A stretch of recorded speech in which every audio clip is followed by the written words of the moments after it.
क्या आपने कभी सोचा है कि कुछ स्त्रियों के जीवन में दुख जैसे बार बार क्यों आते हैं? क्यों कुछ महिलाओं को अपनों का साथ नहीं मिलता? क्यों उन्हें संघर्षों की आग से गुजरना पड़ता है? और क्यों कई बार उन्हें ऐसा अकेलापन सहना पड़ता है जिसे शब्दों में बयां करना भी मुश्किल होता है? सामान्य रूप से लोग इसे दुर्भाग्य समझते हैं। वे कहते हैं कि जिस स्त्री के जीवन में अधिक कष्ट है, उसका भाग्य कमजोर है। लेकिन परमहंस योगानंद जी की शिक्षाएं एक बिल्कुल अलग दृष्टिकोण प्रस्तुत करती हैं। उनके अनुसार ईश्वर जब किसी आत्मा को विशेष ऊंचाई तक पहुंचाना चाहता है, तब उसे साधारण जीवन नहीं देता। वह उसे ऐसी परिस्थितियों से गुजारता है जो बाहर से देखने पर पीड़ा जैसी लगती है, लेकिन भीतर से वही परिस्थितियां आत्मा को मजबूत, जागृत और दिव्य बनाती हैं। आज हम एक ऐसे रहस्य के बारे में बात करने जा रहे हैं जिसे बहुत कम लोग समझ पाते हैं। यदि किसी स्त्री के जीवन में कुछ विशेष प्रकार के कष्ट आए हैं, तो संभव है कि वे उसके पतन के संकेत नहीं, बल्कि उसके उत्थान के संकेत हों। संभव है कि ईश्वर उसे किसी बड़े उद्देश्य के लिए तैयार कर रहा हो। इसलिए इस कथा को अंत तक अवश्य सुनिए, क्योंकि हो सकता है कि आप अपने जीवन के संघर्षों को पहली बार एक नए दृष्टिकोण से देख पाएं। जीवन की सबसे बड़ी भूल यह है कि हम सुख को आशीर्वाद और दुख को अभिशाप मान लेते हैं। जब सब कुछ हमारे अनुसार चलता है, तब हम स्वयं को भाग्यशाली समझते हैं। लेकिन जब परिस्थितियां बदलती हैं, जब अपने लोग बदल जाते हैं, जब उम्मीदें टूटने लगती हैं, तब हमें लगता है कि ईश्वर ने हमारा साथ छोड़ दिया है। परमहंस योगानंद जी कहते थे कि ईश्वर कभी भी अपनी संतान का साथ नहीं छोड़ता। वह केवल उसके विकास के लिए ऐसे अवसर देता है जिन्हें हम अपनी सीमित समझ के कारण कठिनाई का नाम दे देते हैं। कल्पना कीजिए एक बीज की। यदि वह बीज बोल सकता, तो शायद मिट्टी के भीतर दबाए जाने को वह अपने जीवन का सबसे बड़ा दुख मानता।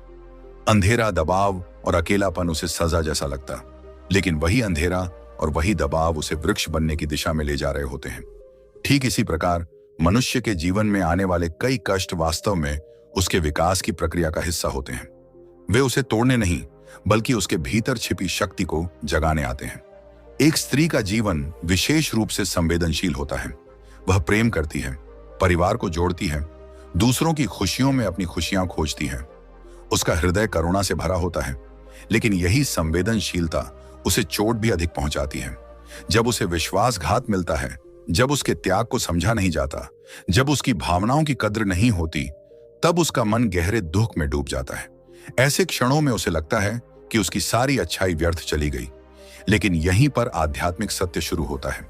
योगानंद जी कहते थे कि मनुष्य का वास्तविक बल तब प्रकट होता है जब बाहरी सहारे कमजोर पड़ने लगते हैं। जब सब कुछ अच्छा चल रहा होता है, तब कोई भी प्रसन्न रह सकता है, लेकिन जो व्यक्ति कठिन समय में भी अपने भीतर के प्रकाश को जीवित रखता है, वही वास्तव में मजबूत होता है। दुनिया का इतिहास उठाकर देखिए। जिन लोगों ने महान उपलब्धियां प्राप्त की, जिनकी आत्मा ने ऊंचाइयों को छुआ, उनके जीवन में संघर्ष अवश्य थे। कोई भी महान आत्मा केवल सुखों के सहारे महान नहीं बनी। हर किसी को किसी न किसी रूप में परीक्षा से गुजरना पड़ा। यही नियम स्त्रियों पर भी लागू होता है। बहुत सी महिलाएं अपने जीवन के किसी मोड़ पर यह महसूस करती हैं कि उनके साथ अन्याय हुआ है। उन्होंने दूसरों के लिए बहुत कुछ किया, लेकिन बदले में उन्हें सम्मान नहीं मिला। उन्होंने प्रेम दिया, लेकिन बदले में उपेक्षा मिली। उन्होंने त्याग किया, लेकिन बदले में आलोचना मिली। ऐसे अनुभव किसी भी व्यक्ति को भीतर तक हिला सकते हैं। लेकिन योगानंद जी कहते हैं कि जब मनुष्य बाहरी स्वीकृति की अपेक्षा छोड़कर अपने भीतर के मूल्य को पहचानना शुरू करता है, तभी उसकी वास्तविक स्वतंत्रता प्रारंभ होती है। यह संसार परिवर्तनशील है। यहाँ लोगों की सोच बदलती है, परिस्थितियां बदलती हैं और संबंध भी बदल सकते हैं। यदि हमारी खुशी केवल बाहरी चीजों पर आधारित होगी, तो हम बार बार दुखी होंगे। लेकिन यदि हम अपने भीतर के स्रोत से जुड़ना सीख जाएं, तो परिस्थितियां चाहे जैसी भी हों, हमारा संतुलन बना रह सकता है। यही कारण है कि जीवन की कठिनाइयां कई बार छिपे हुए वरदान साबित होती हैं। वे हमें उन सच्चाइयों से परिचित कराती हैं जिन्हें हम आराम और सुविधा के समय कभी नहीं समझ पाते। वे हमें सिखाती हैं कि हमारा मूल्य दूसरों की राय पर निर्भर नहीं है। वे हमें दिखाती हैं कि हमारी शक्ति हमारे भीतर है, बाहर नहीं। परमहंस योगानंद जी अक्सर कहते थे कि प्रत्येक आत्मा में दिव्यता छिपी हुई है। लेकिन समस्या यह है कि अधिकांश लोग अपने बाहरी व्यक्तित्व को ही अपना वास्तविक स्वरूप मान लेते हैं। वे भूल जाते हैं कि उनके भीतर असीम शक्ति, प्रेम और शांति का स्रोत मौजूद है। जब जीवन में कष्ट आते हैं, तब वही कष्ट हमें भीतर की ओर देखने के लिए मजबूर करते हैं। वे हमें हमारे वास्तविक स्वरूप की खोज की ओर ले जाते हैं। सोचिए यदि जीवन में कभी कोई चुनौती ही ना आए तो क्या हम अपने भीतर छिपी क्षमता को पहचान पाएंगे? यदि सब कुछ हमेशा आसान ही रहे तो क्या हमें धैर्य सीखने का अवसर मिलेगा? यदि कभी कोई हमें ठुकराए नहीं तो क्या हम आत्मसम्मान का महत्व समझ पाएंगे? यदि कभी अकेलापन न मिले तो क्या हम अपने भीतर की आवाज सुन पाएंगे? यही कारण है कि आध्यात्मिक दृष्टि से कठिनाइयों का अर्थ बिल्कुल अलग होता है। वे केवल समस्याएं नहीं होती, वे अवसर भी होती हैं। वे केवल आंसू नहीं लाती, वे जागरण भी लाती हैं। वे केवल दर्द नहीं देती, वे आत्मा को परिपक्व भी बनाती हैं। एक स्त्री जो जीवन के संघर्षों से गुजरती है वह अक्सर दूसरों के दुख को बेहतर ढंग से समझने लगती है। उसके भीतर करुणा बढ़ती है, वह अधिक संवेदनशील और अधिक जागरूक बन जाती है। जिन लोगों ने कभी दर्द नहीं झेला वे कई बार दूसरों की पीड़ा को समझ नहीं पाते, लेकिन जिसने स्वयं संघर्ष किया हो उसके भीतर दूसरों के लिए एक विशेष प्रकार की सहानुभूति विकसित हो जाती है। यही सहानुभूति उसे साधारण से असाधारण बनाती है।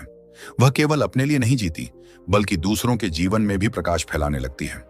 उसका अनुभव उसकी शक्ति बन जाता है, उसके घाव उसकी बुद्धि बन जाते हैं, उसके आंसू उसकी करुणा बन जाते हैं। लेकिन इस अवस्था तक पहुंचने के लिए एक बात आवश्यक है। व्यक्ति को अपने दुख से भागना नहीं चाहिए, उसे अपने अनुभवों से सीखना चाहिए। उसे यह समझना चाहिए कि हर घटना के पीछे कोई ना कोई शिक्षा छिपी होती है। जब हम केवल शिकायत करते रहते हैं तब हम उस शिक्षा को खो देते हैं, लेकिन जब हम जागरूक होकर जीवन को देखते हैं तब हमें हर कठिनाई में एक नया संदेश दिखाई देने लगता है। कई बार ईश्वर हमारे जीवन से कुछ लोगों को इसलिए दूर कर देता है क्योंकि वे हमारी यात्रा के अगले चरण के लिए उपयुक्त नहीं होते। कई बार वह हमें ऐसी परिस्थितियों में डाल देता है जहां हमें स्वयं पर निर्भर होना सीखना पड़ता है। कई बार वह हमें अकेला छोड़ता हुआ प्रतीत होता है ताकि हम उसके और अधिक निकट आ सकें। यह सुनने में विरोधाभासी लग सकता है, लेकिन आध्यात्मिक मार्ग पर चलने वाले लोग जानते हैं कि जीवन की सबसे बड़ी उपलब्धियां अक्सर सबसे कठिन अनुभवों के बाद ही आती हैं। जब बादल सबसे घने होते हैं तब सूर्योदय भी उतना ही निकट होता है। इसलिए यदि आप एक ऐसी स्त्री हैं जिसने जीवन में संघर्ष देखा है, जिसने निराशा का सामना किया है, जिसने आंसू बहाए हैं, तो स्वयं को दुर्भाग्यशाली मत समझिए। संभव है कि आपकी आत्मा एक विशेष यात्रा पर हो। संभव है कि ईश्वर आपको भीतर से इतना मजबूत बना रहा हो कि आने वाले समय में आप न केवल स्वयं के लिए बल्कि अनेक लोगों के लिए प्रेरणा बन सकें। याद रखिए, जीवन में आने वाला हर अनुभव किसी न किसी उद्देश्य के साथ आता है। कुछ अनुभव हमें खुशी देते हैं और कुछ अनुभव हमें ज्ञान देते हैं, लेकिन दोनों ही हमारे विकास के लिए आवश्यक हैं।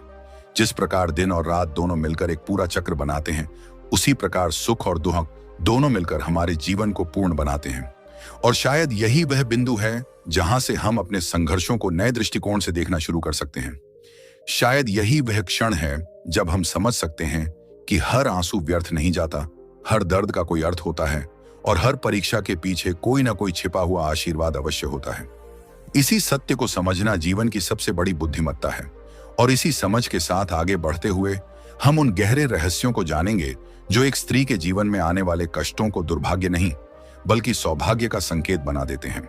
जब जीवन की गहराइयों को समझने का प्रयास किया जाता है तब एक सत्य धीरे धीरे स्पष्ट होने लगता है कि मनुष्य को सबसे अधिक चोट अक्सर वहीं से मिलती है जहां उसने सबसे अधिक प्रेम किया होता है। एक स्त्री का हृदय स्वभाव से कोमल होता है। वह अपने संबंधों को केवल निभाती नहीं बल्कि उन्हें अपने अस्तित्व का हिस्सा बना लेती है। वह परिवार के लिए सपने देखती है, अपनों की खुशियों के लिए प्रार्थना करती है और कई बार अपनी इच्छाओं को भी दूसरों के लिए त्याग देती है। लेकिन जब उसी स्त्री को उन्हीं लोगों से दुख मिलता है जिनके लिए उसने अपना सब कुछ समर्पित किया था, तब उसकी आत्मा तक हिल जाती है। यही वह पहला कष्ट है जिसे अधिकांश लोग दुर्भाग्य समझते हैं, अपनों से मिला हुआ दुख। यह ऐसा घाव होता है जिसे कोई देख नहीं सकता, लेकिन जिसकी पीड़ा बहुत गहरी होती है। किसी अजनबी के शब्द उतना दर्द नहीं देते जितना किसी अपने की उपेक्षा दे सकती है। किसी बाहरी व्यक्ति का व्यवहार उतना नहीं चुभता जितना किसी प्रियजन का बदल जाना चुभता है। कई स्त्रियां अपने जीवन में इस अनुभव से गुजरती हैं। वे अपने माता पिता, पति, बच्चों, भाई बहनों या करीबी रिश्तेदारों के लिए अपना जीवन लगा देती हैं। वे हर परिस्थिति में साथ खड़ी रहती हैं, लेकिन एक दिन जब उन्हें स्वयं सहारे की आवश्यकता होती है तब वे पाती हैं कि उनके आसपास वही लोग मौजूद नहीं हैं जिनके लिए उन्होंने इतना कुछ किया था। यह अनुभव किसी भी हृदय को तोड़ सकता है। ऐसे समय में मन बार बार प्रश्न करता है, मैंने ऐसा क्या गलत किया? मेरे साथ ही ऐसा क्यों हुआ? क्या मेरी अच्छाई की कोई कीमत नहीं थी? क्या प्रेम करना गलती थी? क्या त्याग करना मूर्खता थी? इन प्रश्नों का उत्तर बाहर नहीं मिलता, क्योंकि यह पीड़ा केवल परिस्थितियों की नहीं होती, यह अपेक्षाओं के टूटने की भी होती है। जब हम किसी व्यक्ति से बहुत अधिक आशा रखते हैं और वह हमारी आशाओं पर खरा नहीं उतरता, तब दुख केवल उसके व्यवहार से नहीं, बल्कि हमारी कल्पनाओं के टूटने से भी उत्पन्न होता है। परमहंस योगानंद जी कहते थे कि संसार में हर संबंध महत्वपूर्ण है, लेकिन कोई भी संबंध शाश्वत नहीं है। मनुष्य बदल सकता है, परिस्थितियां बदल सकती हैं और भावनाएं भी बदल सकती हैं।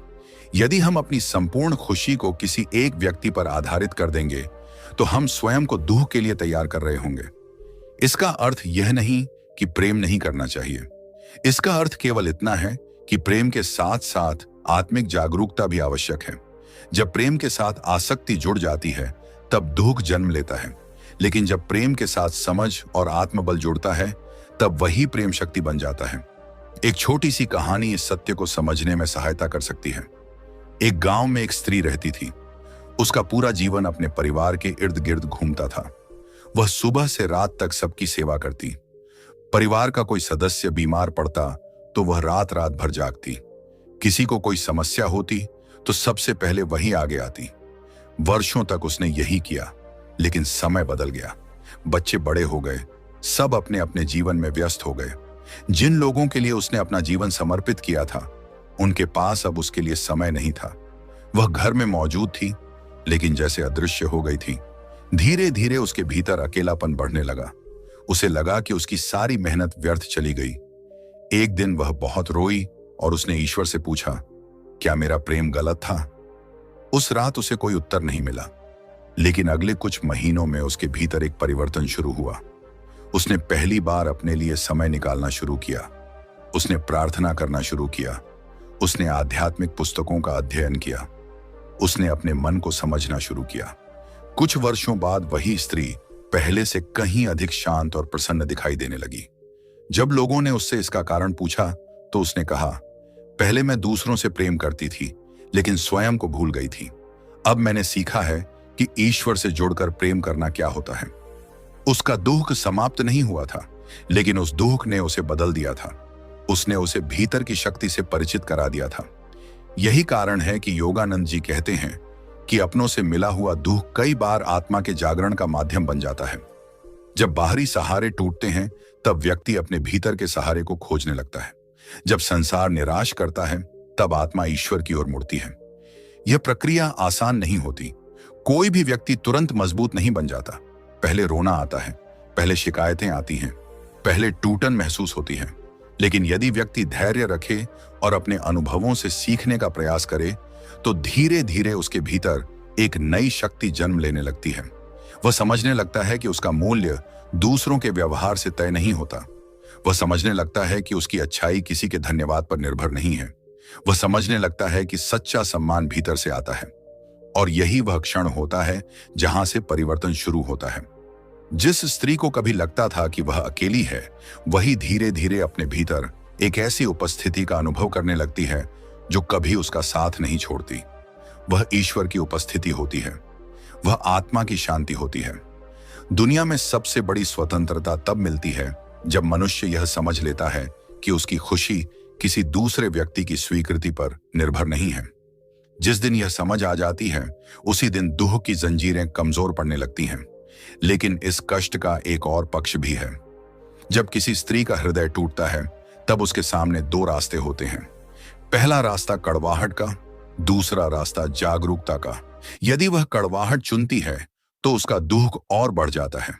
वह लोगों से नफरत करने लगती है। वह विश्वास करना छोड़ देती है। उसका मन कठोर हो जाता है। लेकिन यदि वह जागरूकता का मार्ग चुनती है, तो वही दुख ज्ञान में बदल जाता है। वह सीखती है कि प्रेम करना है, लेकिन स्वयं को खोकर नहीं। दूसरों का साथ देना है, लेकिन अपनी आत्मा की उपेक्षा करके नहीं। त्याग करना है, लेकिन अपने सम्मान को मिटाकर नहीं। यही सीख जीवन को संतुलित बनाती है। और जब यह सीख पूरी हो जाती है, तब वही स्त्री जो कभी स्वयं को टूटा हुआ समझती थी, दूसरों के लिए प्रेरणा बन जाती है। उसके शब्दों में अनुभव की शक्ति होती है। उसकी आंखों में करुणा होती है। उसके व्यवहार में परिपक्वता होती है। वह जानती है कि दर्द क्या होता है, इसलिए वह दूसरों के दर्द को भी समझ पाती है। वह जानती है कि उपेक्षा कैसी लगती है, इसलिए वह दूसरों को सम्मान देना सीख जाती है। वह जानती है कि अकेलापन कितना कठिन होता है, इसलिए वह दूसरों का सहारा बन जाती है। यही कारण है कि अपनों से मिला हुआ दुख केवल दुख नहीं होता। यदि सही दृष्टि से देखा जाए तो वह आत्मा के विकास का एक महत्वपूर्ण चरण भी हो सकता है। और जब यह चरण पूरा होने लगता है, तब जीवन एक दूसरी परीक्षा लेकर आता है। यह परीक्षा भी कम कठिन नहीं होती। कई बार यह पहली परीक्षा से भी अधिक चुनौतीपूर्ण होती है। यह वह समय होता है जब स्त्री को संघर्ष और अभाव का सामना करना पड़ता है। जीवन में ऐसे दौर आते हैं जब सब कुछ सहज नहीं रहता। आर्थिक कठिनाइयां, पारिवारिक समस्याएं, सामाजिक दबाव और अनिश्चित भविष्य मनुष्य को घेर लेते हैं। जिन चीजों को वह सामान्य मानता था, वे भी कठिन लगने लगती हैं। एक स्त्री जो अपने परिवार को सुरक्षित और खुश देखना चाहती है, उसके लिए यह समय विशेष रूप से कठिन होता है। वह केवल अपनी चिंता नहीं करती, वह अपने बच्चों, अपने परिवार और अपने प्रियजनों की चिंता भी करती है। इसलिए संघर्ष का भार उसके लिए कई गुना बढ़ जाता है।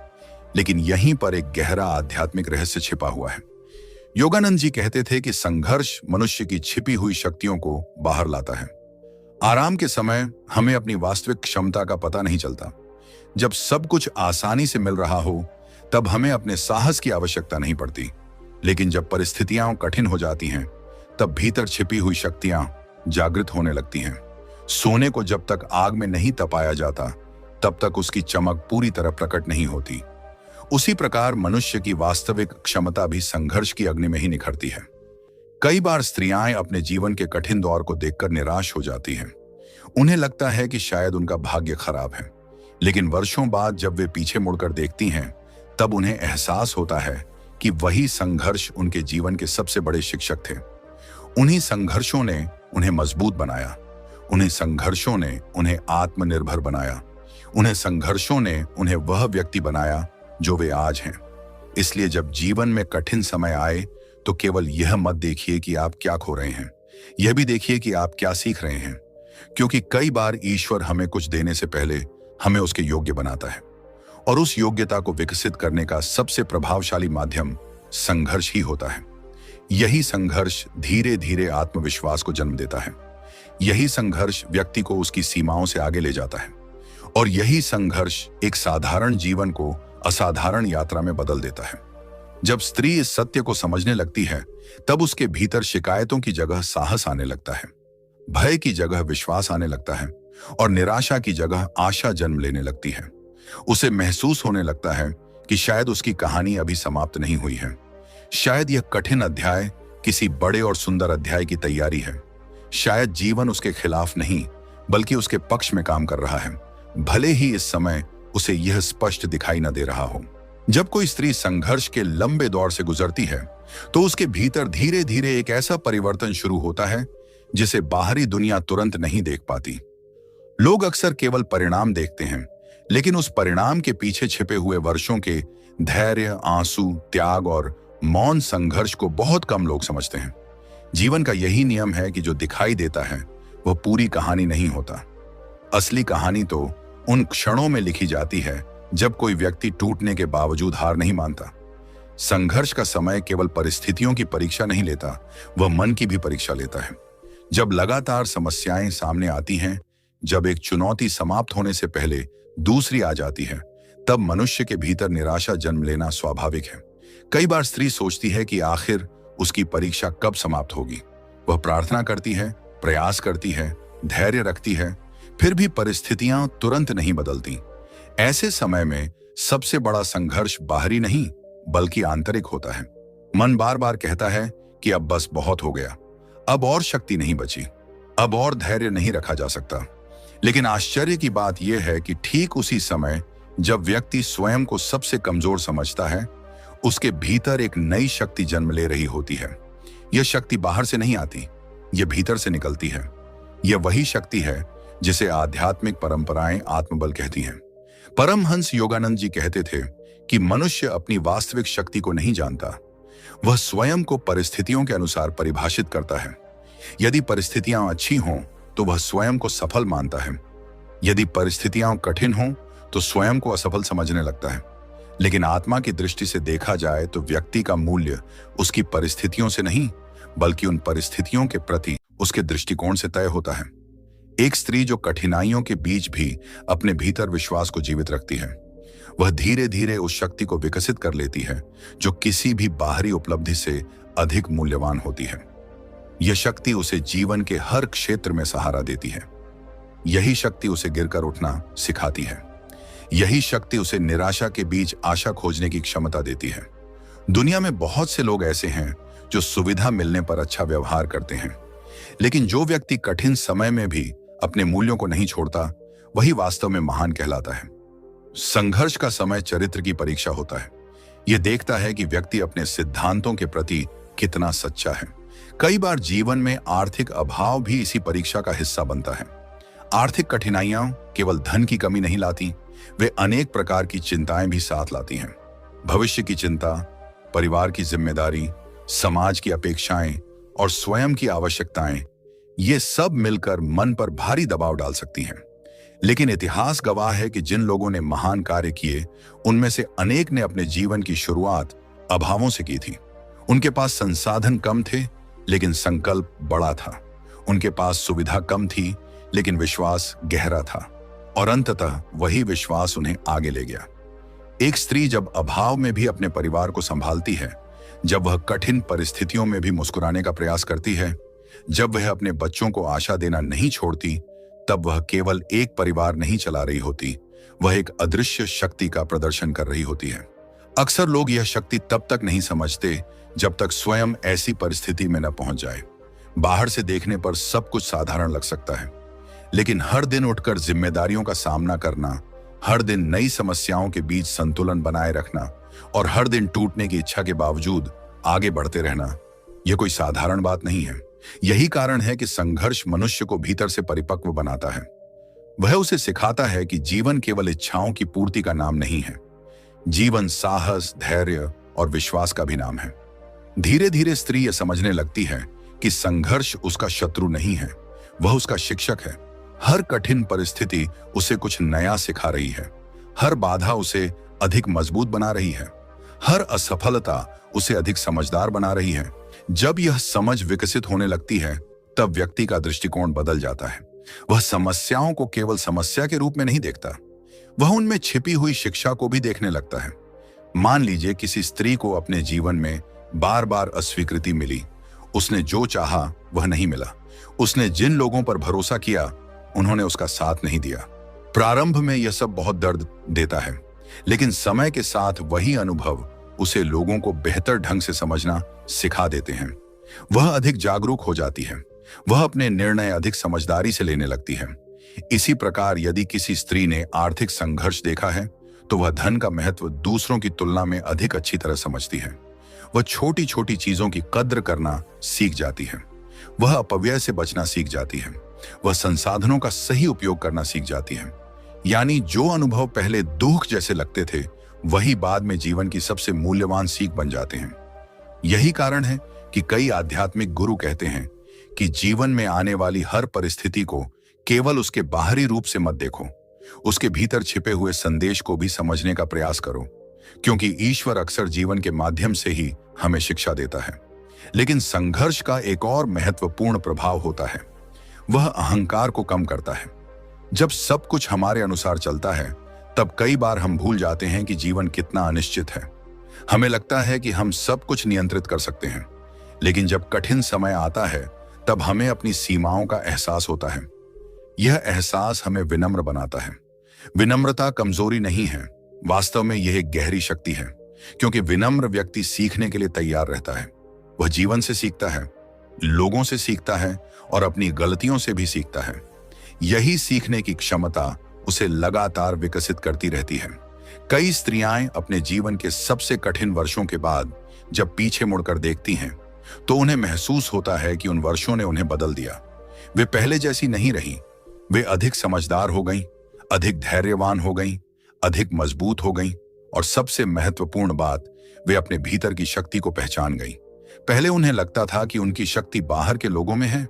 उन्हें लगता था कि यदि कोई उनका साथ देगा, तभी वे आगे बढ़ पाएंगी।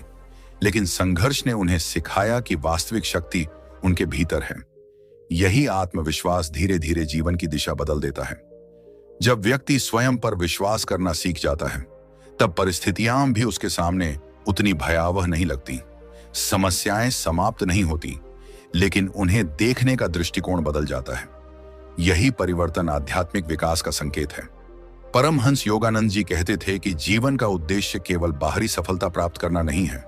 जीवन का उद्देश्य अपने भीतर की दिव्यता को पहचानना भी है, और यह पहचान अक्सर संघर्ष के माध्यम से ही आती है। जब सब कुछ अच्छा चल रहा होता है, तब मन बाहर की ओर भागता है, लेकिन जब कठिनाइयां आती हैं, तब मन भीतर की ओर मुड़ने लगता है।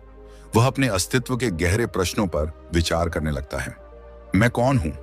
मेरा उद्देश्य क्या है? मेरे जीवन का अर्थ क्या है? ये प्रश्न साधारण नहीं है। यही प्रश्न मनुष्य को आध्यात्मिक जागरण की ओर ले जाते हैं, और कई बार इन प्रश्नों की शुरुआत किसी संघर्ष से ही होती है। यही कारण है कि कुछ लोग अपने जीवन की सबसे बड़ी उपलब्धियों का श्रेय अपने कठिन समय को देते हैं, क्योंकि यदि वे कठिनाइयां न आती तो शायद वे कभी अपने भीतर की शक्ति को पहचान ही नहीं पाते। एक स्त्री जो वर्षों तक संघर्ष करती है और फिर भी अपने हृदय की अच्छाई को जीवित रखती है, वह वास्तव में असाधारण होती है। क्योंकि दुनिया में कठोर बन जाना आसान है, लेकिन कठिनाइयों के बावजूद दयालु बने रहना बहुत कठिन है। दुनिया में ऐसे बहुत से लोग मिल जाएंगे जो दर्द मिलने के बाद दूसरों को दर्द देने लगते हैं, लेकिन जो व्यक्ति दर्द मिलने के बाद भी प्रेम करना नहीं छोड़ता, वही आध्यात्मिक रूप से विकसित माना जाता है।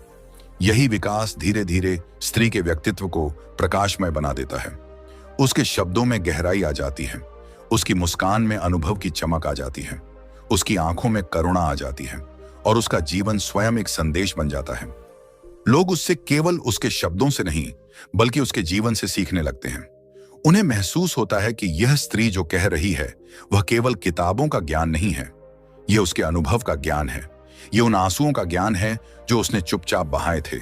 ये उन रातों का ज्ञान है जो उसने चिंता में जागकर बिताई थी। ये उन संघर्षों का ज्ञान है जिन्हें उसने किसी से शिकायत किए बिना सहा था, और यही अनुभव उसे दूसरों के लिए प्रेरणा बना देता है। धीरे धीरे वो समझने लगती है कि जीवन में जो कुछ हुआ वह व्यर्थ नहीं था। हर घटना का एक उद्देश्य था। हर संघर्ष ने उसे कुछ सिखाया, हर अभाव ने उसे कुछ दिया। भले ही उस समय उसे केवल दर्द दिखाई देता था, लेकिन अब उसे उस दर्द के पीछे छिपा हुआ आशीर्वाद भी दिखाई देने लगा है। यही वह अवस्था है जहां शिकायतें कृतज्ञता में बदलने लगती हैं। व्यक्ति समझने लगता है कि जीवन ने उससे जितना लिया, उससे कहीं अधिक उसे दिया भी है। बस वह देने का तरीका अलग था।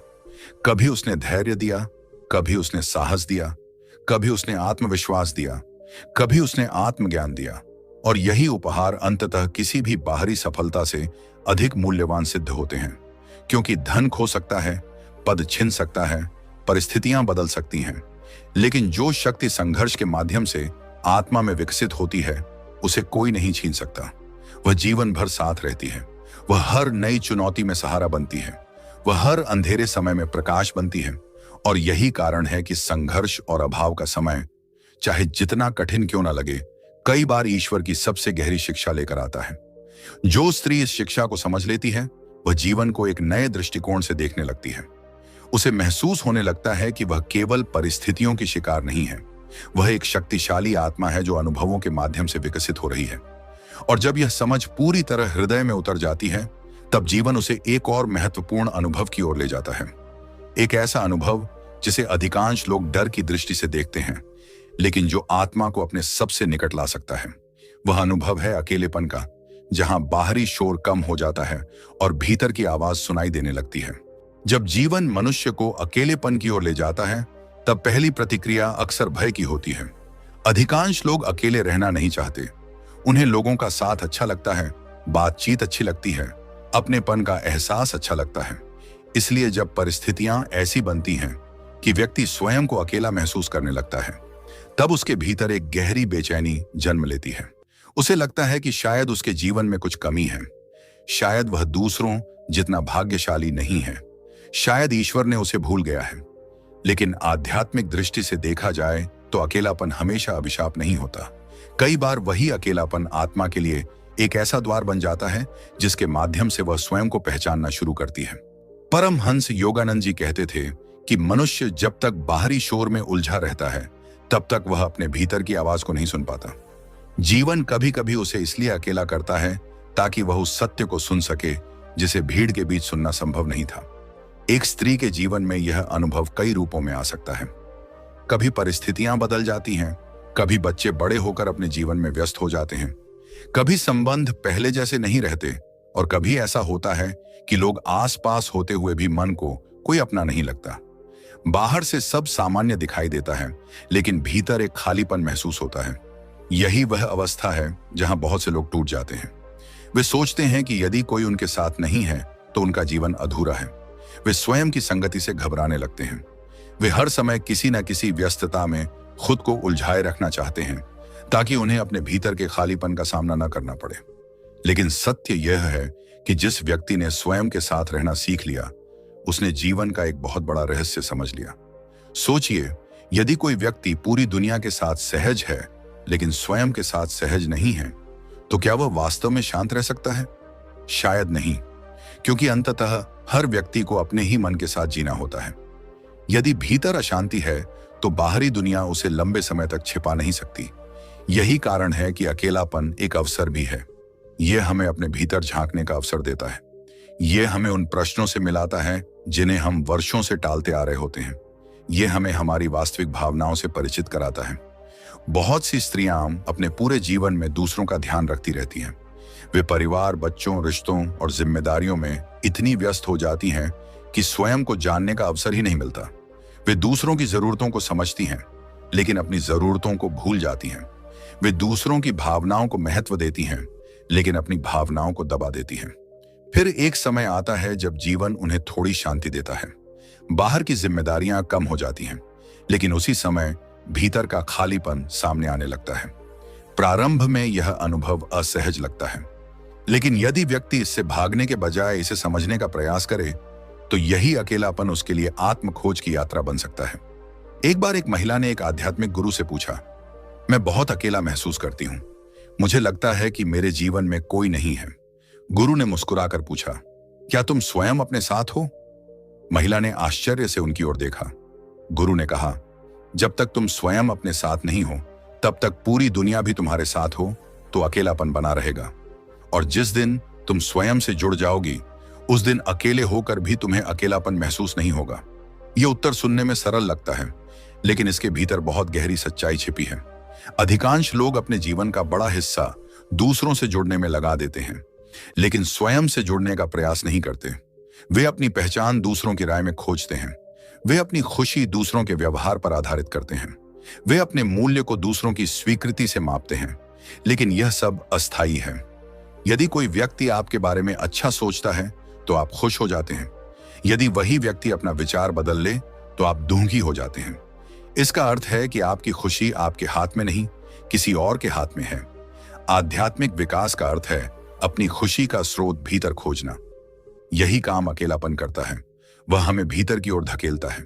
वह हमें मजबूर करता है कि हम स्वयं से मिलें। वह हमें दिखाता है कि हम वास्तव में कौन हैं, जब हमारे आसपास कोई भूमिका निभाने वाला नहीं होता। जब कोई स्त्री इस यात्रा को स्वीकार कर लेती है, तब उसके भीतर अद्भुत परिवर्तन होने लगते हैं। वह धीरे धीरे स्वयं को समझने लगती है। उसे एहसास होने लगता है कि वर्षों से उसने अपने बारे में कितना कम जाना था। वह अपने डर को पहचानती है, वह अपनी इच्छाओं को पहचानती है, वह अपने सपनों को पहचानती है, और सबसे महत्वपूर्ण बात, वह अपने भीतर मौजूद उस शक्ति को पहचानती है जो हमेशा से वहां थी, लेकिन शोर के कारण दिखाई नहीं देती थी। यही कारण है कि कई महान संत और आध्यात्मिक व्यक्तित्व एकांत को महत्व देते थे। वे जानते थे कि बाहरी दुनिया का शोर मन को बाहर की ओर खींचता है, जबकि एकांत मन को भीतर की ओर ले जाता है। इसका अर्थ यह नहीं कि व्यक्ति को समाज छोड़ देना चाहिए या लोगों से दूर हो जाना चाहिए। इसका अर्थ केवल इतना है कि उसे अपने भीतर के संसार से भी परिचित होना चाहिए। जब यह परिचय हो जाता है, तब अकेलापन धीरे धीरे एकांत में बदल जाता है। और अकेलापन तथा एकांत में बहुत बड़ा अंतर है। अकेलापन वह अवस्था है जहां व्यक्ति स्वयं को अधूरा महसूस करता है। एकांत वह अवस्था है जहां व्यक्ति स्वयं में पूर्णता का अनुभव करता है। अकेलापन दर्द देता है, एकांत शांति देता है। अकेलापन कमी का एहसास कराता है, एकांत आत्मा से मिलाता है। जब स्त्री इस अंतर को समझ लेती है, तब उसका दृष्टिकोण पूरी तरह बदल जाता है। वह अब अकेले समय से डरती नहीं, वह उसका उपयोग अपने विकास के लिए करने लगती है। वह प्रार्थना करती है, वह ध्यान करती है, वह अपने विचारों को समझती है, वह अपने भीतर की आवाज सुनती है, और धीरे धीरे उसे महसूस होने लगता है कि वह वास्तव में कभी अकेली थी ही नहीं, क्योंकि उसके भीतर एक ऐसी उपस्थिति हमेशा मौजूद थी जो हर परिस्थिति में उसके साथ थी। लोग आए और गए, परिस्थितियां बदली, रिश्ते बदले, लेकिन वह उपस्थिति नहीं बदली। योगानंद जी उसी उपस्थिति को ईश्वर की चेतना कहते थे। जब व्यक्ति उससे जुड़ जाता है तब उसे एक ऐसी शांति मिलती है जो बाहरी परिस्थितियों पर निर्भर नहीं होती। यही कारण है कि कुछ लोग कठिन से कठिन परिस्थितियों में भी शांत दिखाई देते हैं। इसका कारण यह नहीं कि उनके जीवन में समस्याएं नहीं हैं, बल्कि इसका कारण यह है कि उन्होंने अपने भीतर एक ऐसा आधार खोज लिया है जो परिस्थितियों से प्रभावित नहीं होता। एक स्त्री जिसने अपनों का दुख सहा हो, संघर्षों का सामना किया हो और फिर अकेलेपन की अग्नि से भी गुजरी हो, वह धीरे धीरे एक नई चेतना में प्रवेश करने लगती है। अब उसका जीवन केवल प्रतिक्रियाओं से नहीं चलता, अब वह हर परिस्थिति को समझने का प्रयास करती है। अब वह हर घटना में कोई ना कोई शिक्षा खोज लेती है। अब वह जानती है कि जीवन उसके खिलाफ नहीं है, जीवन उसे तैयार कर रहा है। यही समझ उसे भीतर से मजबूत बनाती है। धीरे धीरे वह महसूस करने लगती है कि जिन क्षणों को वह कभी अभिशाप समझती थी, वही उसके सबसे बड़े शिक्षक थे। यदि उसे अपनों से धोखा न मिला होता तो शायद वह आत्मसम्मान का महत्व न समझ पाती। यदि उसे संघर्ष न मिला होता तो शायद वह अपनी शक्ति को पहचान न पाती। यदि उसे अकेलापन न मिला होता तो शायद वह स्वयं से कभी मिल ही न पाती। अब उसे जीवन की घटनाएं अलग दिखाई देने लगती हैं। अब वह केवल दर्द नहीं देखती, वह विकास भी देखती है। वह केवल आंसू नहीं देखती, वह उनके पीछे छिपी हुई शिक्षा भी देखती है। और यही वह अवस्था है जहां आत्मा धीरे धीरे कृतज्ञ होने लगती है। यह कृतज्ञता परिस्थितियों के लिए नहीं होती, बल्कि उन शिक्षाओं के लिए होती है जो परिस्थितियों ने दी। अब स्त्री समझने लगती है कि हर अनुभव का एक उद्देश्य था, हर संघर्ष का एक अर्थ था, हर प्रतीक्षा का एक कारण था, और हर परीक्षा उसे उसकी वास्तविक शक्ति के निकट ले जा रही थी। यही समझ जीवन को बदल देती है, क्योंकि जब दृष्टिकोण बदल जाता है तब अनुभवों का अर्थ भी बदल जाता है। जो चीज पहले बोझ लगती थी वही अब अवसर दिखाई देने लगती है। जो पहले अन्याय लगता था वही अब शिक्षा जैसा प्रतीत होने लगता है, और जो पहले दुर्भाग्य लगता था वही अब ईश्वर की योजना का हिस्सा दिखाई देने लगता है। यही वह परिवर्तन है जिसके बारे में परमहंस योगानंद जी बात करते थे। वे कहते थे कि बाहरी परिस्थितियों को बदलने से पहले अपने भीतर की चेतना को बदलो, क्योंकि जब चेतना बदलती है तब पूरा जीवन बदलता हुआ दिखाई देने लगता है। और यही कारण है कि वह स्त्री जिसने इन तीनों प्रकार के कष्टों को सहा है वास्तव में दुर्भाग्यशाली नहीं होती। यदि उसने उन अनुभवों से सीख ली है, यदि उसने अपने दर्द को ज्ञान में बदल दिया है, यदि उसने अपने आंसुओं को करुणा में बदल दिया है, तो वह पहले से कहीं अधिक समृद्ध हो चुकी है। उसके पास केवल अनुभव नहीं है, उसके पास समझ है। उसके पास केवल संघर्षों की यादें नहीं हैं, उसके पास आत्मबल है। उसके पास केवल घाव नहीं है, उसके पास उन घावों से जन्मी हुई बुद्धिमत्ता है। और यही बुद्धिमत्ता आगे चलकर उसके जीवन का सबसे बड़ा प्रकाश बनती है, जो न केवल उसके अपने मार्ग को रोशन करती है, बल्कि उन लोगों के लिए भी मार्गदर्शन बन जाती है जो अभी उसी अंधेरे रास्ते से गुजर रहे हैं जिससे वह कभी गुजरी थी। जब कोई स्त्री अपने जीवन के संघर्षों, टूटे हुए विश्वासों और अकेलेपन की लंबी यात्रा से गुजर चुकी होती है, तब उसके भीतर एक ऐसा परिवर्तन शुरू हो जाता है जिसे शब्दों में पूरी तरह व्यक्त करना आसान नहीं होता। यह परिवर्तन बाहर से दिखाई नहीं देता, लेकिन भीतर बहुत गहराई से घटित हो रहा होता है। पहले जो मन हर छोटी बात से विचलित हो जाता था, अब वह पहले जैसा नहीं रहता। पहले जो हृदय हर अस्वीकृति को अपनी हार समझ लेता था, अब वह धीरे धीरे समझने लगता है कि हर घटना का संबंध उसके मूल्य से नहीं होता। पहले जो व्यक्ति हर दुख से बचना चाहता था, अब वह समझने लगता है कि कुछ दुख जीवन के शिक्षक भी होते हैं। यहीं से आध्यात्मिक परिपक्वता का एक नया अध्याय शुरू होता है। बहुत से लोग जीवन भर केवल घटनाओं को देखते हैं, वे यह देखते हैं कि उनके साथ क्या हुआ, लेकिन बहुत कम लोग यह समझने का प्रयास करते हैं कि उन घटनाओं ने उन्हें क्या बनाया। यही अंतर साधारण दृष्टि और जागरूक दृष्टि के बीच होता है। मान लीजिए दो व्यक्तियों ने एक जैसी कठिनाई का सामना किया। एक व्यक्ति उस कठिनाई के कारण कड़वा हो गया, जबकि दूसरा व्यक्ति उसी कठिनाई के कारण अधिक समझदार और दयालु बन गया। परिस्थिति दोनों की एक जैसी थी, लेकिन परिणाम अलग अलग निकले। इसका कारण परिस्थिति नहीं थी, बल्कि उस परिस्थिति को देखने का दृष्टिकोण था। परमहंस योगानंद जी बार बार इस बात पर जोर देते थे कि मनुष्य का वास्तविक विकास बाहरी उपलब्धियों से नहीं मापा जाना चाहिए। किसी के पास कितना धन है, कितना सम्मान है, कितनी प्रसिद्धि है, ये बातें जीवन की संपूर्ण तस्वीर नहीं बताती। वास्तविक प्रश्न यह है कि व्यक्ति के भीतर कितना संतुलन है, कितना प्रेम है, कितना धैर्य है और कितनी जागरूकता है। यही गुण जीवन की कठिन परिस्थितियों में विकसित होते हैं। जब कोई स्त्री जीवन की परीक्षाओं से गुजरती है और फिर भी अपने भीतर की अच्छाई को बचाए रखती है, तब वह धीरे धीरे एक ऐसी आंतरिक शक्ति विकसित कर लेती है जिसे बाहरी दुनिया समझ भी नहीं पाती। लोग केवल उसकी मुस्कान देखते हैं, लेकिन वे यह नहीं जानते कि उस मुस्कान के पीछे कितनी प्रार्थनाएं, कितने आंसू और कितनी रातों का संघर्ष छिपा हुआ है। यही कारण है कि कुछ लोगों की उपस्थिति ही शांति देती है। वे केवल बातें नहीं करते, वे अनुभव से बोलते हैं। वे केवल सलाह नहीं देते, वे जीवन जी कर दिखाते हैं। उनकी आंखों में एक अलग प्रकार की गहराई होती है, क्योंकि उन्होंने जीवन को केवल आसान दिनों में नहीं, कठिन दिनों में भी देखा होता है। और यही वह समय होता है जब व्यक्ति को महसूस होने लगता है कि जीवन में जो कुछ भी हुआ वह केवल संयोग नहीं था। धीरे धीरे उसे समझ आने लगता है कि हर घटना किसी बड़ी योजना का हिस्सा थी। वह समझने लगता है कि यदि कुछ लोग उसके जीवन से दूर हुए तो उसके पीछे भी कोई कारण था। यदि कुछ सपने पूरे नहीं हुए तो उसके पीछे भी कोई उद्देश्य था। यदि कुछ रास्ते बंद हुए तो शायद इसलिए कि कोई बेहतर रास्ता उसका इंतजार कर रहा था। यह समझ अचानक नहीं आती। यह वर्षों की जागरूकता, धैर्य और आत्मचिंतन के बाद विकसित होती है। लेकिन एक बार जब यह समझ विकसित हो जाती है, तब जीवन का पूरा अनुभव बदल जाता है।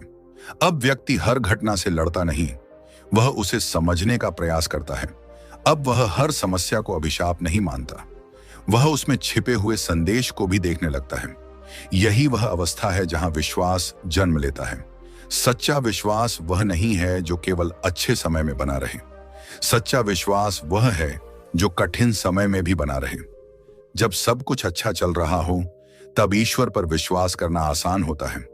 लेकिन जब जीवन हमारी योजनाओं के अनुसार नहीं चलता, तब भी यदि हम यह मान सकें कि कोई गहरी बुद्धि हमारे जीवन का मार्गदर्शन कर रही है, तो वही वास्तविक विश्वास है। बहुत सी स्त्रियां अपने जीवन में ऐसे मोड़ से गुजरती हैं जहां उन्हें लगता है कि अब सब समाप्त हो गया। उन्हें लगता है कि अब आगे कुछ अच्छा नहीं होगा। लेकिन बाद में वही समय उनके जीवन का सबसे महत्वपूर्ण मोड़ साबित होता है। क्यों? क्योंकि उसी समय उन्होंने अपने भीतर की शक्ति को पहचाना था। उसी समय उन्होंने सीखा था कि परिस्थितियां चाहे जैसी हों, वे आगे बढ़ सकती हैं। उसी समय उन्होंने जाना था कि उनका अस्तित्व किसी एक घटना, किसी एक व्यक्ति या किसी एक असफलता से परिभाषित नहीं होता। यही सीख उन्हें मुक्त करती है, क्योंकि जब तक व्यक्ति अपनी पहचान को बाहरी चीजों से जोड़कर रखता है, तब तक वह हमेशा भय में जीता है। यदि पहचान संबंधों से जुड़ी है तो संबंध टूटने का भय रहेगा। यदि पहचान सफलता से जुड़ी है तो असफलता का भय रहेगा। यदि पहचान दूसरों की राय से जुड़ी है तो आलोचना का भय रहेगा। लेकिन जब पहचान आत्मा से जुड़ जाती है, तब व्यक्ति भीतर से स्थिर होने लगता है। यही स्थिरता जीवन का सबसे बड़ा खजाना है। दुनिया बदलती रहेगी, परिस्थितियां बदलती रहेंगी, लोग आते जाते रहेंगे, लेकिन जिसके भीतर स्थिरता है वह हर परिवर्तन के बीच भी संतुलित रह सकता है। यही कारण है कि आध्यात्मिक गुरु हमेशा भीतर की यात्रा पर जोर देते हैं। वे जानते हैं कि बाहरी दुनिया पर हमारा पूरा नियंत्रण कभी नहीं हो सकता, लेकिन अपने भीतर के संसार पर काम करना हमेशा संभव है। और जब भीतर का संसार मजबूत हो जाता है, तब बाहरी तूफान उतने भयावह नहीं लगते। एक और गहरी बात यहां समझने योग्य है। कई बार स्त्री अपने जीवन के दर्द को केवल अपने लिए घटित हुई घटना मानती है, लेकिन वास्तव में उसका संघर्ष केवल उसका व्यक्तिगत अनुभव नहीं होता। उसके संघर्षों से उसका परिवार सीखता है, उसकी दृढ़ता से उसके बच्चे सीखते हैं, उसके धैर्य से उसके आसपास के लोग प्रेरित होते हैं। कई बार व्यक्ति को पता भी नहीं होता कि उसका जीवन कितने लोगों को प्रभावित कर रहा है। जब कोई स्त्री कठिन परिस्थितियों में भी साहस नहीं छोड़ती, तो वह अनजाने में दूसरों को भी साहस दे रही होती है। जब वह हार मानने के बजाय आगे बढ़ती है, तो वह दूसरों को भी आगे बढ़ने की प्रेरणा दे रही होती है। जब वह अपने दर्द को प्रेम में बदल देती है, तो वह संसार में थोड़ा और प्रकाश जोड़ रही होती है। यही कारण है कि हर संघर्ष का प्रभाव केवल एक व्यक्ति तक सीमित नहीं रहता। उसकी तरंगें बहुत दूर तक जाती हैं, और शायद यही ईश्वर की योजना का एक हिस्सा भी होता है। क्योंकि कभी-कभी जो अनुभव हमें केवल अपना लगता है, वह वास्तव में अनेक लोगों के लिए सीख बन रहा होता है। यही सोच व्यक्ति के दुख को अर्थ देती है। जब दर्द का कोई अर्थ दिखाई देने लगता है, तब उसे सहना आसान हो जाता है। मनुष्य हर दर्द से नहीं टूटता, वह केवल उस दर्द से टूटता है जिसका कोई अर्थ उसे दिखाई नहीं देता।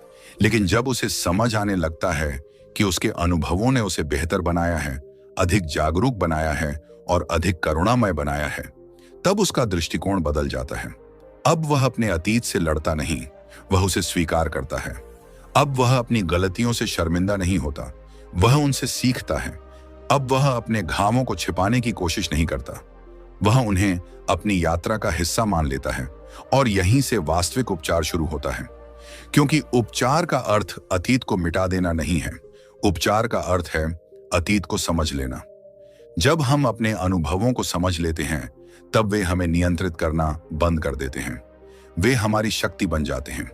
यही शक्ति धीरे धीरे स्त्री को भीतर से इतना मजबूत बना देती है कि अब उसे बाहरी प्रमाणों की आवश्यकता कम होने लगती है। उसे हर समय यह सुनने की जरूरत नहीं रहती कि वह अच्छी है। उसे हर समय यह साबित करने की जरूरत नहीं रहती कि वह योग्य है। उसे अपने मूल्य का ज्ञान हो जाता है, और जिस व्यक्ति को अपने मूल्य का ज्ञान हो जाए, उसे दुनिया बहुत कम हिला सकती है। यही आत्मसम्मान है, यही आत्मबोध है, और यही उन कष्टों का सबसे बड़ा उपहार है जिनसे वह गुजरी होती है। अब उसे समझ आने लगता है कि ईश्वर ने उसे दंड नहीं दिया था, वह उसे तैयार कर रहा था। वह उसे भीतर से इतना मजबूत बना रहा था कि वह जीवन की किसी भी परिस्थिति का सामना कर सके। वह उसे यह सिखा रहा था कि वास्तविक शक्ति बाहरी सहारों में नहीं, भीतर की चेतना में है। और जब यह समझ हृदय में पूरी तरह उतर जाती है, तब एक अद्भुत शांति जन्म लेती है। यह शांति परिस्थितियों से नहीं आती, यह भीतर की स्वीकृति से आती है। यह इस बात को स्वीकार करने से आती है कि जीवन में जो हुआ वह मेरी यात्रा का हिस्सा था। यह इस विश्वास से आती है कि हर अनुभव ने मुझे कुछ न कुछ सिखाया। यह इस समझ से आती है कि मैं अपने घावों से बड़ी हूं, मैं अपनी असफलताओं से बड़ी हूं, मैं अपने अतीत से बड़ी हूं, और मेरे भीतर वह प्रकाश मौजूद है जिसे कोई परिस्थिति बुझा नहीं सकती।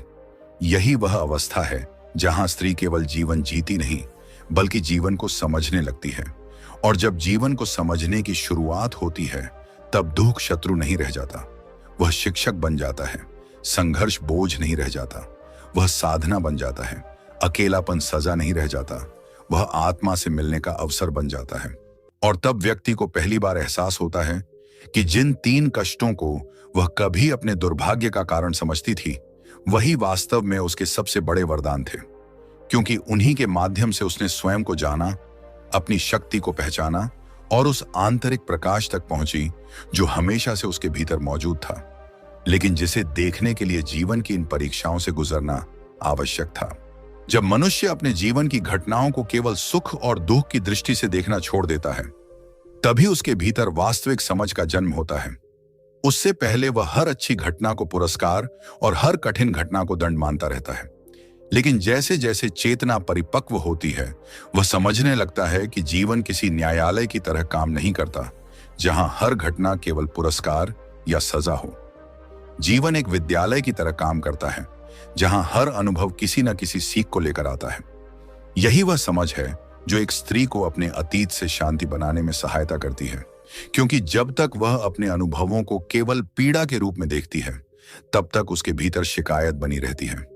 लेकिन जब वह उन अनुभवों में छिपी हुई शिक्षा को देखना शुरू करती है, तब उसके भीतर कृतज्ञता का जन्म होने लगता है। यह कृतज्ञता तुरंत नहीं आती। कोई व्यक्ति एक दिन में अपने घावों के लिए आभारी नहीं हो जाता। इसके लिए समय लगता है, इसके लिए आत्मचिंतन की आवश्यकता होती है, इसके लिए साहस की आवश्यकता होती है। लेकिन जब यह प्रक्रिया पूरी होती है तब जीवन का पूरा अर्थ बदल जाता है। बहुत सी स्त्रियां अपने जीवन के कठिन वर्षों को याद करके आज भी भावुक हो जाती हैं। वे उन दिनों को भूल नहीं पाती जब उन्हें लगा था कि अब सब कुछ समाप्त हो जाएगा। वे उन रातों को नहीं भूलती जब वे चुपचाप रोई थीं। वे उन क्षणों को नहीं भूलती जब उन्हें लगा था कि कोई उन्हें समझ नहीं रहा। लेकिन उन्हीं स्त्रियों में से अनेक बाद में यह भी स्वीकार करती हैं कि यदि वे अनुभव न होते तो वे आज की तरह मजबूत नहीं होती। यही जीवन का विरोधाभास है। जिस दर्द से हम बचना चाहते हैं वही कभी कभी हमारी सबसे बड़ी शक्ति का स्रोत बन जाता है। जिस परीक्षा को हम अन्याय समझते हैं वही कभी कभी हमारे भीतर छिपे हुए सामर्थ्य को जगाती है, और जिस प्रतीक्षा को हम व्यर्थ समझते हैं वही हमें धैर्य का उपहार देती है। परमहंस योगानंद जी का एक महत्वपूर्ण संदेश था कि मनुष्य को अपने जीवन को केवल घटनाओं की श्रृंखला के रूप में नहीं देखना चाहिए, उसे अपनी आत्मा की यात्रा के रूप में देखना चाहिए। यदि जीवन को केवल घटनाओं की दृष्टि से देखेंगे तो बहुत सी बातें अन्यायपूर्ण लगेंगी, लेकिन यदि जीवन को आत्मा की यात्रा के रूप में देखेंगे तो वही घटनाएं विकास के अवसर दिखाई देने लगेंगी। सोचिए, एक पर्वतारोही जब ऊंचे पर्वत पर चढ़ता है तो रास्ता कठिन होता है, उसे थकान होती है, कई बार उसे लगता है कि आगे बढ़ना संभव नहीं है। लेकिन वह जानता है कि कठिनाई का अर्थ यह नहीं कि वह गलत दिशा में जा रहा है। कई बार कठिनाई का अर्थ यह होता है कि वह ऊंचाई की ओर बढ़ रहा है। जीवन भी कुछ ऐसा ही है। हर कठिनाई यह संकेत नहीं होती कि आप गलत मार्ग पर हैं। कई बार वह संकेत होती है कि आप विकसित हो रहे हैं। कई बार वह संकेत होती है कि आपके भीतर कुछ नया जन्म ले रहा है। कई बार वह संकेत होती है कि आपकी आत्मा पहले से अधिक जागरूक हो रही है। जब यह समझ विकसित होती है तब व्यक्ति की शिकायतें कम होने लगती हैं। वह यह पूछना बंद कर देता है कि मेरे साथ ही ऐसा क्यों हुआ, और वह यह पूछना शुरू कर देता है कि इस अनुभव से मुझे क्या सीखना है। यह प्रश्न जीवन बदल देता है, क्योंकि पहला प्रश्न व्यक्ति को पीड़ित बनाता है, दूसरा प्रश्न उसे जागरूक बनाता है। पहला प्रश्न उसे अतीत में फंसाए रखता है, दूसरा प्रश्न उसे आगे बढ़ने की शक्ति देता है। यही कारण है कि आध्यात्मिक रूप से विकसित लोग अपनी कठिनाइयों को भी अलग दृष्टि से देखते हैं। वे उन्हें पसंद नहीं करते, लेकिन उनसे सीखना जानते हैं। वे दर्द से इनकार नहीं करते, लेकिन उसे अपनी पहचान नहीं बनने देते। वे आंसू बहाते हैं, लेकिन उन आंसुओं को अपनी कमजोरी नहीं मानते। वे गिरते हैं, लेकिन उठना नहीं छोड़ते, और यही गुण उन्हें भीतर से असाधारण बना देते हैं। एक स्त्री जिसने जीवन के तीनों कष्टों, अपनों से मिला दुख, संघर्ष और अभाव तथा अकेलेपन का सामना किया है, उसके भीतर एक विशेष प्रकार की परिपक्वता जन्म ले सकती है। वह लोगों को उनके शब्दों से नहीं, उनके व्यवहार से समझने लगती है। वह जीवन को केवल उसकी चमक से नहीं, उसकी गहराई से भी देखने लगती है। वह जानती है कि हर मुस्कुराता चेहरा प्रसन्न नहीं होता और हर शांत व्यक्ति कमजोर नहीं होता। यह समझ अनुभव से आती है, और अनुभव से प्राप्त ज्ञान सबसे स्थायी ज्ञान होता है। दुनिया आपको बहुत सी बातें सिखा सकती है, लेकिन कुछ बातें केवल जीवन ही सिखा सकता है। जीवन धैर्य सिखाता है, जीवन विनम्रता सिखाता है, जीवन विश्वास सिखाता है, और जीवन यह भी सिखाता है कि मनुष्य जितना सोचता है उससे कहीं अधिक मजबूत है। कई बार स्त्री स्वयं को कमजोर समझती रही होती है। उसे लगता है कि वह परिस्थितियों के सामने असहाय है, लेकिन जब वह पीछे मुड़कर देखती है तो उसे एहसास होता है कि जिन परिस्थितियों को उसने कभी असंभव समझा था उनसे भी वह गुजर चुकी है। वह उन दिनों को याद करती है जब उसे लगा था कि वह टूट जाएगी, लेकिन वह टूटी नहीं। वह उन रातों को याद करती है जब उसे लगा था कि अब आगे बढ़ना संभव नहीं है, लेकिन वह आगे बढ़ी। वह उन क्षणों को याद करती है जब उसे लगा था कि उसके पास कोई शक्ति नहीं बची, लेकिन फिर भी उसने जीवन का सामना किया। यही उसे अपने वास्तविक सामर्थ्य का एहसास होता है। यही एहसास आत्मविश्वास का आधार बनता है। अब उसका आत्मविश्वास बाहरी उपलब्धियों पर आधारित नहीं होता। अब वह यह नहीं सोचती कि यदि लोग उसकी प्रशंसा करेंगे तभी वह मूल्यवान है। अब वह यह नहीं सोचती कि यदि सब कुछ उसकी इच्छा के अनुसार होगा तभी वह खुश रह पाएगी। अब उसका आत्मविश्वास भीतर से आता है, और जो आत्मविश्वास भीतर से आता है उसे कोई बाहरी परिस्थिति छीन नहीं सकती। यही वह अवस्था है जहां व्यक्ति स्वतंत्र होना शुरू करता है। वह परिस्थितियों का गुलाम नहीं रहता, वह लोगों की राय का गुलाम नहीं रहता, वह अपने अतीत का गुलाम नहीं रहता। वह धीरे धीरे मुक्त होने लगता है, और यही मुक्ति जीवन के सबसे बड़े उपहारों में से एक है। क्योंकि अधिकांश लोग बाहर से स्वतंत्र दिखाई देते हैं, लेकिन भीतर से बंधे हुए होते हैं।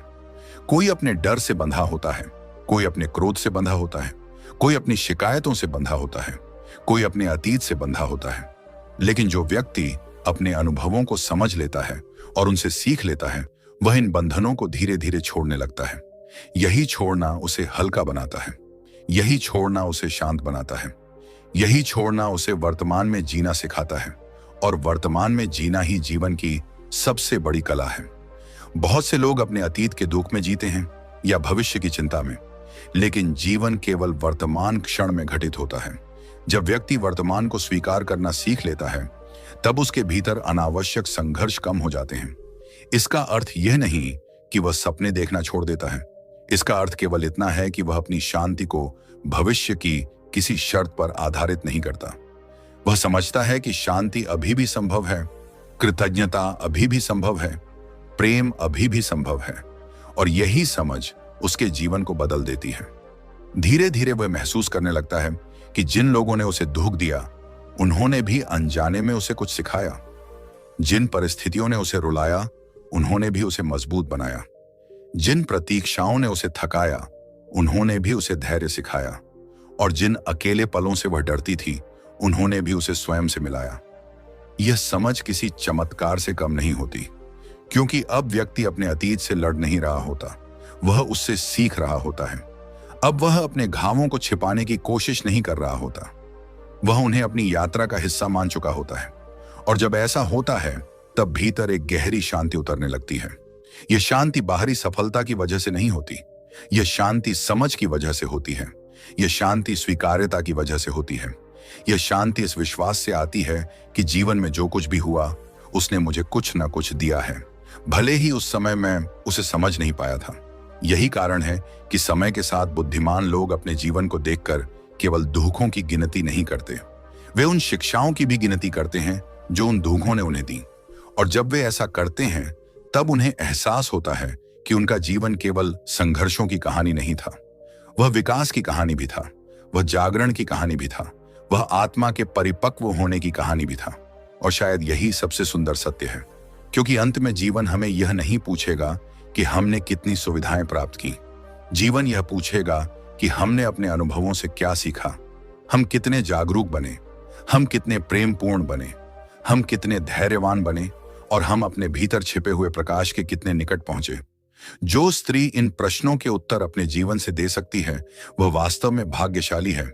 इसलिए नहीं कि उसके जीवन में कष्ट नहीं आए, बल्कि इसलिए कि उसने उन कष्टों को अपनी शक्ति में बदल दिया।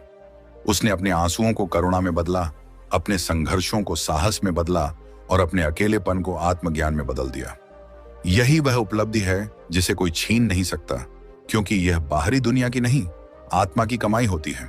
जब मनुष्य अपने जीवन की लंबी यात्रा को पीछे मुड़कर देखता है, तब उसे धीरे धीरे यह समझ आने लगती है कि जीवन का वास्तविक अर्थ केवल घटनाओं में नहीं था, बल्कि उन घटनाओं से उत्पन्न हुए परिवर्तन में था। बहुत समय तक हम यह सोचते रहते हैं कि हमारा सुख इस बात पर निर्भर है कि हमारे साथ क्या होता है, लेकिन अनुभव धीरे धीरे सिखाता है कि वास्तविक सुख इस बात पर निर्भर करता है कि जो कुछ होता है उसके प्रति हमारा दृष्टिकोण कैसा है। एक स्त्री जिसने अपनों से मिले दुख को सहा, जिसने संघर्ष और अभाव के बीच अपने कदम आगे बढ़ाए, जिसने अकेलेपन की लंबी रातों को पार किया, वह केवल उम्र में बड़ी नहीं होती, वह चेतना में भी बड़ी हो जाती है। उसके भीतर ऐसी समझ जन्म लेती है जिसे केवल शब्दों से नहीं सिखाया जा सकता। वह समझ जीवन की अग्नि में तप कर आती है। यही कारण है कि कुछ लोगों के चेहरे पर एक अलग प्रकार की शांति दिखाई देती है। वे हमेशा सबसे अधिक सफल नहीं होते, वे हमेशा सबसे अधिक धनी नहीं होते, लेकिन उनके भीतर एक स्थिरता होती है। वे परिस्थितियों के अनुसार टूटते नहीं, वे लोगों के बदल जाने से अपना संतुलन नहीं खोते, वे कठिनाइयों के आने पर घबराते नहीं, क्योंकि उन्होंने जीवन के सबसे कठिन पाठ सीख लिए होते हैं। परमहंस योगानंद जी कहते थे कि मनुष्य का सबसे बड़ा खजाना बाहरी उपलब्धियां नहीं, बल्कि उसकी आंतरिक चेतना है। यदि भीतर शांति नहीं है तो बाहरी उपलब्धियां भी अधूरी लगती हैं, लेकिन यदि भीतर शांति है तो साधारण जीवन भी सुंदर लगने लगता है। यही शांति उन स्त्रियों के भीतर जन्म लेती है जिन्होंने अपने कष्टों से भागने के बजाय उनसे सीखना चुना। उन्होंने अपने दर्द को केवल दर्द बनकर नहीं रहने दिया, उन्होंने उसे ज्ञान में बदल दिया, उन्होंने उसे शक्ति में बदल दिया, उन्होंने उसे आत्मा के विकास का माध्यम बना दिया। बहुत बार ऐसा होता है कि जब हम किसी कठिन परिस्थिति से गुजर रहे होते हैं, तब हमें उसका अर्थ समझ नहीं आता। उस समय केवल अंधेरा दिखाई देता है, केवल संघर्ष दिखाई देता है, केवल पीड़ा महसूस होती है। लेकिन समय बीतने के बाद जब हम पीछे देखते हैं, तब हमें एहसास होता है कि उसी अंधेरे ने हमें प्रकाश की कीमत सिखाई थी, उसी संघर्ष ने हमें साहस सिखाया था, उसी प्रतीक्षा ने हमें धैर्य सिखाया था, उसी टूटन ने हमें आत्मबल सिखाया था, और उसी अकेलेपन ने हमें अपने भीतर के ईश्वर से मिलाया था। जीवन का यह रहस्य बहुत कम लोग समझ पाते हैं। अधिकांश लोग अपने घावों को केवल दुर्भाग्य मानते हैं। वे जीवन भर यह सोचते रहते हैं कि उनके साथ अन्याय हुआ। लेकिन जो व्यक्ति जागरूक हो जाता है, वह अपने घावों को एक अलग दृष्टि से देखता है। वह समझता है कि हर घाव ने उसे कुछ सिखाया है, हर अनुभव ने उसे थोड़ा और परिपक्व बनाया है। यही समझ व्यक्ति को पीड़ित मानसिकता से बाहर निकालती है। जब तक हम स्वयं को परिस्थितियों का शिकार मानते रहते हैं, तब तक हमारे भीतर शक्ति का जन्म नहीं होता। लेकिन जिस दिन हम यह स्वीकार कर लेते हैं कि हर अनुभव में कोई शिक्षा छिपी है, उसी दिन हम अपने जीवन की जिम्मेदारी लेना शुरू कर देते हैं। और जिम्मेदारी लेना ही शक्ति की शुरुआत है। एक स्त्री जिसने अपने जीवन के कष्टों को समझ लिया है, वह अब दूसरों को दोष देने में अपना समय व्यर्थ नहीं करती। वह अपने अनुभवों का उपयोग विकास के लिए करती है। वह जानती है कि अतीत को बदला नहीं जा सकता, लेकिन उससे सीखा जा सकता है। यही सोच उसके जीवन को बदल देती है। अब वह अपने दुखों को लेकर शर्मिंदा नहीं होती। अब वह अपने संघर्षों को छिपाने की कोशिश नहीं करती। अब वह अपने आंसुओं को कमजोरी नहीं मानती, क्योंकि उसे पता है कि इन्हीं अनुभवों ने उसे वह बनाया है जो वह आज है। कई बार लोग केवल सफलता की कहानी सुनना चाहते हैं, लेकिन सच्चाई यह है कि हर सफलता के पीछे संघर्ष की कहानी छिपी होती है। हर मजबूत व्यक्ति के पीछे कुछ ऐसे अनुभव होते हैं जिन्होंने उसे भीतर से बदल दिया होता है। यदि जीवन में कभी कोई कठिनाई न आए, तो मनुष्य अपने भीतर की शक्ति को पहचान ही नहीं पाएगा। यदि कभी कोई हमें ठुकराए नहीं, तो हम आत्मसम्मान का महत्व नहीं समझ पाएंगे। यदि कभी कोई सपना टूटे नहीं, तो हम वास्तविकता को स्वीकार करना नहीं सीख पाएंगे। यदि कभी अकेलापन न मिले, तो हम अपने भीतर की आवाज को नहीं सुन पाएंगे। यही कारण है कि जीवन की कुछ कठिनाइयां वास्तव में आशीर्वाद होती हैं, भले ही उस समय वे आशीर्वाद जैसी दिखाई न दें। एक बीज जब मिट्टी के नीचे दबाया जाता है, तो वह अंधेरे में होता है। यदि उसे समझ होती, तो शायद वह सोचता कि उसका अंत हो गया। लेकिन वास्तव में उसका अंत नहीं, उसका परिवर्तन शुरू हुआ होता है। ठीक उसी प्रकार जीवन में आने वाले कई कठिन दौर हमारे अंत के संकेत नहीं होते, वे हमारे परिवर्तन के संकेत होते हैं। वे यह बताते हैं कि हमारे भीतर कुछ नया जन्म लेने वाला है। वे यह बताते हैं कि आत्मा एक नए स्तर की ओर बढ़ रही है। और यही वह सत्य है जिसे समझकर मनुष्य अपने दुखों के साथ शांति बना सकता है। जब यह समझ हृदय में उतर जाती है, तब कृतज्ञता जन्म लेती है। यह कृतज्ञता केवल अच्छी चीजों के लिए नहीं होती, यह उन कठिन अनुभवों के लिए भी होती है जिन्होंने हमें मजबूत बनाया। यह उन लोगों के लिए भी होती है जिन्होंने हमें चोट पहुंचाई, क्योंकि उन्हीं के माध्यम से हमने आत्मसम्मान सीखा। यह उन संघर्षों के लिए भी होती है जिन्होंने हमें आत्मनिर्भर बनाया। यह उन अकेले पलों के लिए भी होती है जिन्होंने हमें स्वयं से मिलाया। कृतज्ञता का यह स्तर बहुत गहरा होता है। यह सतही सकारात्मकता नहीं है, यह जीवन की गहरी समझ से उत्पन्न होता है। और जब यह समझ विकसित हो जाती है, तब व्यक्ति के भीतर शिकायतों का स्थान शांति लेने लगती है, क्रोध का स्थान करुणा लेने लगती है, भय का स्थान विश्वास लेने लगता है। और यही वह अवस्था है जहां आत्मा वास्तव में मुक्त होने लगती है। मुक्ति का अर्थ केवल बाहरी बंधनों से मुक्त होना नहीं है। मुक्ति का अर्थ है अपने भीतर के डर, क्रोध, शिकायत और पछतावे से मुक्त होना। जब व्यक्ति इन बोझों को छोड़ देता है, तब उसका हृदय हल्का हो जाता है। वह वर्तमान में जीना शुरू कर देता है। वह जीवन को एक उपहार की तरह देखना शुरू कर देता है। और यही वह अवस्था है जहां वास्तविक आनंद का जन्म होता है। यह आनंद किसी वस्तु से नहीं आता, यह किसी व्यक्ति पर निर्भर नहीं होता, यह किसी परिस्थिति का परिणाम नहीं होता। यह भीतर की शांति से उत्पन्न होता है। यही कारण है कि कुछ लोग साधारण जीवन जीते हुए भी अत्यंत प्रसन्न दिखाई देते हैं, क्योंकि उन्होंने अपने सुख का स्रोत बाहर नहीं, भीतर खोज लिया होता है। और शायद यही उन 3 कष्टों का अंतिम उद्देश्य भी है। अपनों से मिला हुआ दुख हमें यह सिखाता है कि हमारा मूल्य दूसरों की स्वीकृति पर निर्भर नहीं है। संघर्ष और अभाव हमें यह सिखाते हैं कि हमारी शक्ति हमारी परिस्थितियों से बड़ी है। अकेलापन हमें यह सिखाता है कि हमारे भीतर एक ऐसा स्रोत है जो कभी समाप्त नहीं होता। जब ये तीनों शिक्षाएं एक साथ जीवन में उतर जाती हैं, तब व्यक्ति पहले जैसा नहीं रहता। वह अधिक जागरूक हो जाता है, अधिक संतुलित हो जाता है, अधिक करुणामय हो जाता है, और सबसे महत्वपूर्ण बात, वह अपने वास्तविक स्वरूप के अधिक निकट पहुंच जाता है। यही कारण है कि परमहंस योगानंद जी की शिक्षाओं के अनुसार वह स्त्री वास्तव में भाग्यशाली है जिसने इन कष्टों को सहा और उनसे सीखा। भाग्यशाली इसलिए नहीं कि उसे दर्द मिला, बल्कि इसलिए कि उसने उस दर्द को ज्ञान में बदल दिया। भाग्यशाली इसलिए नहीं कि उसका जीवन आसान था, बल्कि इसलिए कि कठिन होने के बावजूद उसने अपने भीतर के प्रकाश को बुझने नहीं दिया। भाग्यशाली इसलिए नहीं कि उसे कभी आंसू नहीं आए, बल्कि इसलिए कि उन आंसुओं ने उसके हृदय को और अधिक करुणामय बना दिया। भाग्यशाली इसलिए नहीं कि उसे कभी अकेलापन नहीं मिला, बल्कि इसलिए कि उसी अकेलेपन में उसने अपने भीतर ईश्वर की उपस्थिति को महसूस किया। और यदि आज आप अपने जीवन में किसी संघर्ष से गुजर रहे हैं, यदि आपको लगता है कि परिस्थितियां आपके विरुद्ध हैं, यदि आपको लगता है कि आपके आंसुओं को कोई नहीं समझता, तो एक क्षण के लिए रुककर यह विचार कीजिए कि शायद आपकी कहानी अभी पूरी नहीं हुई है। शायद यह अध्याय अंत नहीं है। शायद यह एक नई शुरुआत की तैयारी है। शायद जीवन आपको तोड़ नहीं रहा। शायद वह आपको गढ़ रहा है। शायद ईश्वर आपको दंड नहीं दे रहा। शायद वह आपको उस शक्ति से परिचित करा रहा है जो अभी तक आपके भीतर सोई हुई थी।